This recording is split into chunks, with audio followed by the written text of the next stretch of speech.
अस्सलाम वालेकुम। कैसे हैं आप लोग सब? उम्मीद है सब खैर खैरियत से होंगे। तो जी, इस तरह का मज़ेदार सा कोरमा यकीनन आपने रेस्टोरेंट में खाया होगा।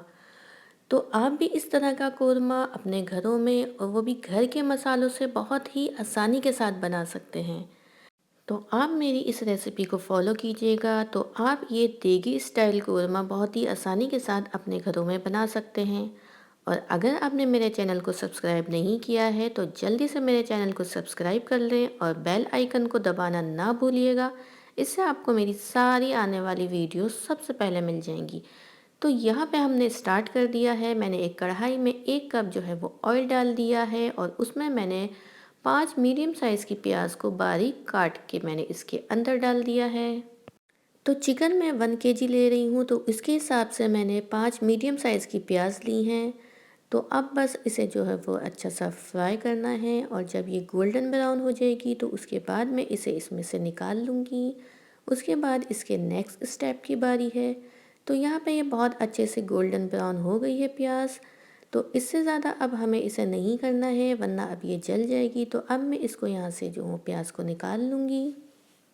प्याज को फ्राई करके मैंने उसको एक साइड पे रख दिया है और अब उसी ऑयल में डालेंगे। यहाँ पर बे लीफ है मेरे पास, 2 दालचीनी के पीस हैं, छोटी इलायची है, बड़ी इलायची है और थोड़ी सी लौंग है।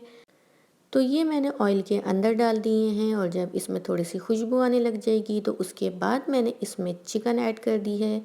और चिकन 1 kg ली है मैंने और उसके बाद 1 टेबल स्पून लहसुन अदरक मैंने इसके अंदर शामिल कर दिया है और इसे मैंने मोटा मोटा कूट लिया है। मेरे पास इसका पेस्ट नहीं था तो इसलिए मैंने इसको जो है वो इसी तरह से थोड़ा सा रफली जो है वो चॉप कर लिया था। तो 1 मिनट तक लहसुन अदरक के साथ चिकन को भून लेना है। उसके बाद फिर मैं इसमें मसाले ऐड करूँगी। तो चिकन को मैंने 1 मिनट तक लहसुन अदरक के साथ भून लिया है। उसके बाद मैंने इसमें ऐड कर दिया है 1 टेबल स्पून लाल मिर्चें हैं, 1 टेबल स्पून पिसा हुआ धनिया है, 1 टेबल स्पून भुना हुआ और पिसा हुआ ज़ीरा है और मैंने इसमें सॉल्ट ऐड कर दिया है जो कि आप अपने टेस्ट के हिसाब से ऐड कर सकते हैं। तो बस इसमें ये स्पाइसेस जाएंगे और उसके बाद इसको जो है बहुत अच्छे से फ्राई कर लेना है चिकन को, यानी कि बहुत अच्छे से भून लेना है मसालों के साथ। और इसमें हल्दी बिल्कुल भी नहीं जाएगी क्योंकि कौरमे के अंदर हल्दी नहीं डाली जाती। क्योंकि कौरमे का एक अलग सा अपना जो है वो टेस्ट तो होता ही है लेकिन इसका कलर भी जो है वो बहुत अलग सा होता है। तो उसकी यही वजह है कि इसके अंदर हल्दी नहीं डाली जाती है। तो यहाँ पे मेरे पास 1 कप जो है वो दही है और उसके अंदर मैंने अपनी तली हुई प्याज शामिल कर दी है जो कि हमने इसको फ्राई करके अलग निकाल लिया था। तो अब मैं इसे दही के साथ बहुत अच्छा सा ब्लेंड कर लूँगी और जब ये बहुत अच्छा सा ब्लेंड हो जाएगा तो उसके बाद फिर इसे जो है वो चिकन के अंदर शामिल कर देना है। तो अब इसके अंदर मैंने ब्लेंड की हुई प्याज और दही को इसके अंदर शामिल कर दिया है और अब बस हमें इसको मिक्स करना है और उसके बाद मैं इसे जो हूँ वो गलने के लिए छोड़ दूँगी। तो इसको मैंने तकरीबन आधे घंटे के लिए गलने के लिए छोड़ दिया था और इसके अंदर मैंने कोई भी पानी भी ऐड नहीं किया था। ये अपने दही के पानी में ही चिकन बहुत अच्छे से गल गई थी। तो यहाँ पे आधा घंटा हो गया है और आप यहाँ पे इसका कलर देखें माशाल्लाह से कितना अच्छा आया है। और अब इसमें मैं स्पाइसेस ऐड करूँगी ताकि इसके अंदर कौरमे की बहुत अच्छी सी खुशबू आ जाए। तो उसके लिए मैंने जायफल जवातरी के छोटे छोटे से पीस ले लिए हैं, 3 छोटी इलायची है और दालचीनी के छोटे से पीस हैं। तो आप इन मसालों को ग्राइंड कर लें या फिर आप इन्हें हावन दस्ते में कूट के इसके अंदर शामिल कर दें। तो इन मसालों की वजह से इसका जो टेस्ट है वो बिल्कुल देगी कौरमे वाला हो जाएगा।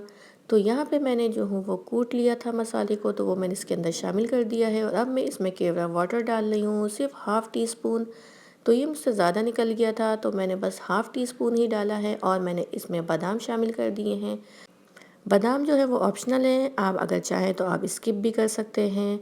तो इन मसालों को अब मैं मिक्स कर रही हूँ और उसके बाद मैंने इसमें आधा कप पानी ऐड कर दिया था क्योंकि अब मैं इसे 5 मिनट के लिए बस पकाऊंगी ताकि ये सारे मसाले भी बहुत अच्छे से पक जाएं और फिर इसके अंदर बहुत अच्छा सा जो है वो अरोमा आ जाए।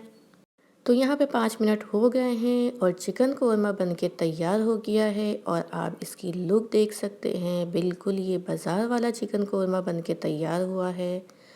तो अगर आप मेरी रेसिपी को फॉलो करेंगे तो आपको भी ये बिल्कुल बाज़ार जैसा चिकन कोरमा आप घर में बना सकते हैं। तो आप बताइएगा आपको मेरी ये घर के मसालों से तैयार चिकन कोरमे की रेसिपी कैसी लगी?